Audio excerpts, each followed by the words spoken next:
আসসালামু আলাইকুম সবাইকে। শুরু করি ফার্মা চ্যানেলে স্বাগতম। আমাদের অ্যান্টিফাঙ্গাল এজেন্টের আজকে লেকচার নাম্বার 9। আমরা আমাদের প্রিভিয়াস লেকচারে অ্যাজোলস গ্রুপের ফ্লুকোনাজল সম্পর্কে আলোচনা করেছি। আমরা জানি আমাদের অ্যাজোলস গ্রুপের যত মেডিসিন রয়েছে এটাকে আমরা দুইটা ভাগে ভাগ করতে পারি। একটা হলো ইমিডাজল গ্রুপ আর একটা হলো ট্রায়াজল গ্রুপ। সো আমরা আমাদের প্রিভিয়াস লেকচারে ইমিডাজল গ্রুপ সম্পর্কে কথা বলেছি। আজকে আমরা ট্রায়াজল গ্রুপ সম্পর্কে কথা বলবো। সো ট্রায়াজল গ্রুপের অন্যতম পরিচিত একটা মেডিসিন হলো ইট্রাকোনাজল। সো ইট্রাকোনাজলের ফার্মাকোকাইনেটিক প্রোফাইল সম্পর্কে কথা বলবো, দেন ড্রাগ ড্রাগ ইন্টারঅ্যাকশন সম্পর্কে কথা বলবো, ডোজ সম্পর্কে কথা বলবো এবং এটার হিস্টরি সম্পর্কে কথা বলবো। আমরা মেকানিজম অ্যাকশনের পার্টটা এখানে রাখি নাই, কারণ হলো অ্যাজলস গ্রুপের যত মেডিসিন আছে এটা ইমিডাজল হোক বা ট্রায়াজল হোক সবার জন্যই কিন্তু মেকানিজম অ্যাকশন সেম। ল্যানাস্ট্রল থেকে আমাদের যেই কনভার্ট হয়ে যে আর্গেস্ট্রলটা প্রডিউস হবে, এর জন্য যে এনজাইমটা দরকার 14 আলফা ডিমিথাইলেজ এনজাইম, সেই এনজাইমের উপরে মূলত অ্যাজলস গ্রুপের সকল মেডিসিন কাজ করে। তো আমরা এটা ফার্মাকোলজিক্যাল প্রোফাইল নিয়ে কথা বলা শুরু করি, ফার্মাকোকাইনেটিক প্রোফাইল নিয়ে কথা বলা শুরু করি। সো এই মেডিসিনটা কিন্তু মূলত সেল ওয়ালের উপরে কাজ করে। দ্যাট মিন্স সেল ওয়ালের যে আর্গেস্ট্রলটা রয়েছে সেটার প্রোডাকশনটাকে বন্ধ করে দেয়, যার কারণে দেখা যায় ফার্দার কোনো সেলের গ্রোথ আমরা দেখতে পাই না এবং আলটিমেটলি ফাঙ্গাসের যে কলোনি ফর্মেশন বা এটার যে স্প্রেড করার ক্ষমতা সেটা নষ্ট হয়ে যায়। এটা কিন্তু ভাস্টলি যত টাইপের ফাঙ্গাস রয়েছে সবার ক্ষেত্রে ইউজ হয়, তাই বলতে পারি আমরা এটা একটা লার্জ স্পেকট্রামের ফাঙ্গাল মেডিসিন। কারণ দেখা যায় any kind of fungal infection, সেটা সিস্টেমিক হোক বা নন সিস্টেমিক হোক, দ্যাট নন সিস্টেমিক মিন্স আমরা সেটা আমাদের স্কিনের উপরে হোক, বা সিস্টেমিক মানে কি ব্লাডের ভিতরকার ফাঙ্গাল ইনফেকশন হোক, অর্গানের ফাঙ্গাল ইনফেকশন হোক, সবার ক্ষেত্রে ইট্রাকোনাজল খুব ভালো একটা মেডিসিন হিসেবে প্রুভেন এবং ইফেক্টিভ। এই মেডিসিনের যদি আমরা অ্যাবজর্পশন সম্পর্কে কথা বলি, তাহলে এটার অ্যাবজর্পশন রেটটা ওরালি অনেক ভালো কম্পেয়ার টু আদার মেডিসিন। কারণ আমরা জানি অন্যান্য মেডিসিন ওরালি অ্যাবজর্ব করাইতে গেলে অনেক রকম প্রসেসের মাধ্যমে সেটাকে ওরালি অ্যাবজর্ব করাইতে হয়। আমাদের এই ইট্রাকোনাজল কিন্তু ওরকম না, এটা নরমালি আমাদের ওরালি ভালো একটা অ্যাবজর্পশন রেট এটা রয়েছে। এটা অ্যাসিডিক মিডিয়াতে ভালো অ্যাবজর্ব হয়। আবার যদি আমরা ফুড ইনটেক করার পরে ইট্রাকোনাজল খাই, দ্যাট মিন্স আমাদের বডিতে যদি ফুড থাকে তখনও কিন্তু এটার অ্যাবজর্পশন রেটটা ভালো হয়। এটা একটু লজিক্যালি চিন্তা করলে ব্যাপারটা এরকম, আমরা যখন ফুড ইনটেক করি তখন অ্যাসিড কিন্তু বেশি পরিমাণে সিক্রেট হয়। সো ফুড ইনটেকের পরে কিন্তু একটা অ্যাসিডিক মিডিয়া তৈরি হয়, তাই ফুড ইনটেকে বা অ্যাসিডিক মিডিয়ায় আমাদের ইট্রাকোনাজলের যে অ্যাবজর্পশন রেটটা রয়েছে এটা ভালো। এই মেডিসিনটা কিন্তু প্রোটিন বাইন্ডিং রেটটা বেশি। দ্যাট মিন্স এই মেডিসিনটা কিন্তু আমাদের ডিপ টিস্যু পর্যন্ত যেতে পারে এবং এটার ভলিউম অফ ডিস্ট্রিবিউশনের রেটটাও কিন্তু হাই। ভলিউম অফ ডিস্ট্রিবিউশনের রেট দিয়ে মূলত আমরা বুঝি যে একটা মেডিসিন আমাদের বডিতে কত ডিপ পর্যন্ত যেতে পারে। দ্যাট মিন্স এটা আমাদের টিস্যুর কত ডিপ পর্যন্ত যেতে পারে। ভলিউম অফ ডিস্ট্রিবিউশনের রেটটা যত হাই, দ্যাট মিন্স এই মেডিসিনটা আমাদের বডির ডিপ টিস্যু পর্যন্ত যেতে পারে। ডিপ টিস্যু পর্যন্ত যাওয়া কিন্তু অনেক বেশি কার্যকারী বলে প্রুভেন হয় একটা মেডিসিনের ক্ষেত্রে, কারণ ডিপ টিস্যু পর্যন্ত গেলেই কিন্তু যত সূক্ষ্ম থেকে সূক্ষ্ম ফাঙ্গাল ইনফেকশনই থাকুক না কেন, যেই পার্টেই থাকুক না কেন, ইফেক্টিভ হয়। সো ভলিউম অফ ডিস্ট্রিবিউশন সম্পর্কে যদি একটু ভাস্ট এরিয়া নিতে চাই তাহলে কিন্তু আমাদের যে বায়োফার্মাসিউটিক্স লেকচার রয়েছে সেখান থেকে আপনারা এটা দেখে নিতে পারেন। সো এটা ভলিউম অফ ডিস্ট্রিবিউশনের রো 10 লিটার পার কেজি। এটা এজ দেন সেক্স এগুলোর উপর ডিপেন্ড করে ভলিউম অফ ডিস্ট্রিবিউশনের মানটা একটু ডিফারেন্ট হতে পারে, বাট এটার জন্য ট্রু যে এটা প্রোটিন বাইন্ডিং রেটটা বেশি এবং ডিপ টিস্যু পর্যন্ত যেতে পারে। নেক্সট যদি আমরা এটার কথা বলি তাহলে এটার ডোজেস ফর্ম নিয়ে কথা বলতে হয়।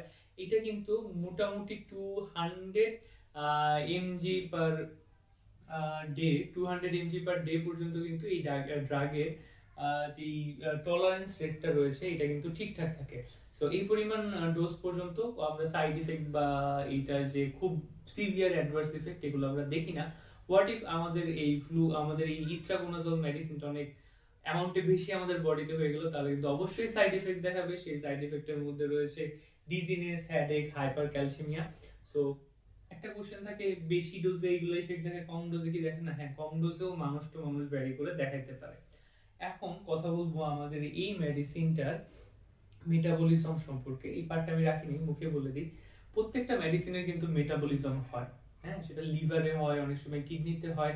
সো আমাদের এই ইট্রাকোনাজল ড্রাগের যে মেটাবলিজমটা রয়েছে এটা কিন্তু মূলত লিভারে হয়ে থাকে দুইটা এনজাইমের সাহায্যে। একটা হলো CYP3A4 আর একটা হলো সাইটোক্রোম P450।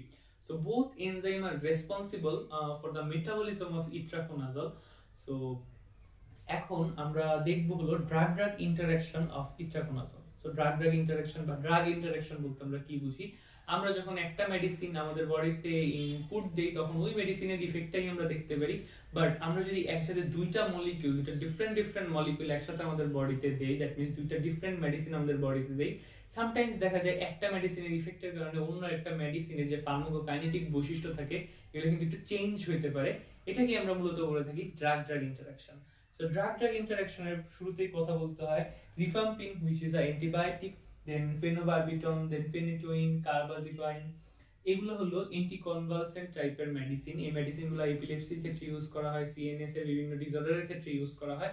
তো এই মেডিসিনগুলো যদি আমি আমার ইট্রাকোনাজলের সাথে আমাদের বডিতে ইনটেক করাই তাহলে দেখা যায় ইট্রাকোনাজলের যে মেটাবলিজম রেটটা রয়েছে সেই মেটাবলিজম রেটটা কিন্তু বেড়ে যায়। আর মেটাবলিজম রেটটা যখনই বেড়ে যাবে বডি থেকে দ্রুত ডাক্তার ক্লিয়ার হয়ে যাবে, এটার ইফেক্টিভনেসটা কিন্তু কমে যাবে। সো এই মেডিসিনগুলোর কারণে কিন্তু ইট্রাকোনাজলের যে ইফেক্টিভনেসটা সেটা কমে যায়। নেক্সট যদি কথা বলি তাহলে হলো ফেনিটুইন, ডিজক্সিন, সালফোনাইল ইউরিয়া, দেন ওয়ারফিরিন। এই মেডিসিনগুলোর সাথে যদি আমি ইট্রাকোনাজল নিই তাহলে দেখা যায় এই মেডিসিনগুলোর অ্যাক্টিভিটিগুলো কিন্তু বেড়ে যায়। এটার পেছনে কারণ হলো ইট্রাকোনাজল দেখা যায় আমাদের CYP3A4 যে এনজাইমটা রয়েছে লিভারে মূলত ড্রাগ মেটাবলিজমের ক্ষেত্রে কার্যকরী, এই এনজাইমের যেই কার্যকরী ক্ষমতা সেটাকে কমায় দেয়।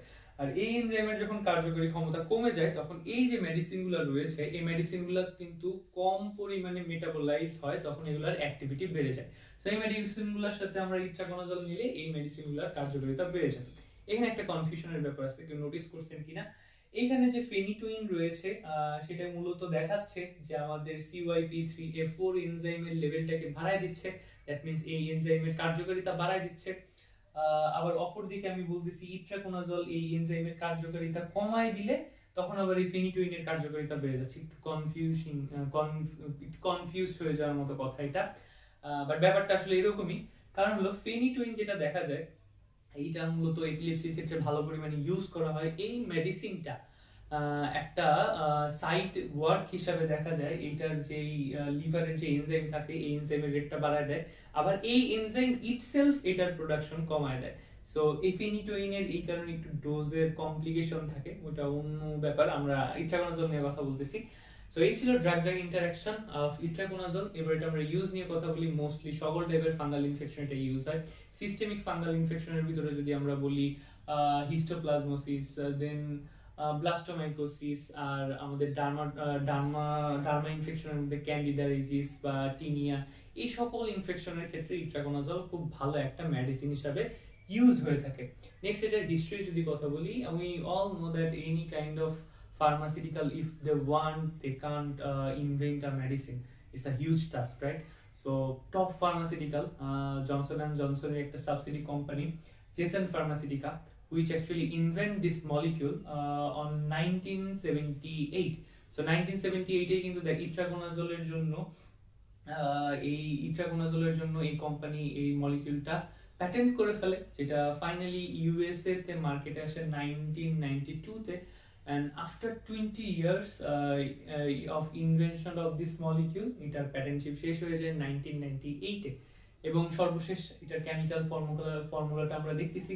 সো ইট্রাকোনাজলের পাশে ছোট করে ITZ লেখা, কারণ হলো ইট্রাকোনাজল সার্চ দিলেও এটা সম্পর্কে ডিটেইলস আসে, আবার ITZ লিখলেও কিন্তু এটা সম্পর্কে ডিটেইলস আসে। দ্যাট মিন্স ইট্রাকোনাজলের শর্ট ফর্ম হলো ITZ।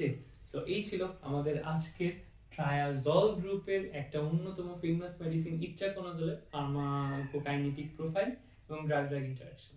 ধন্যবাদ সবাইকে।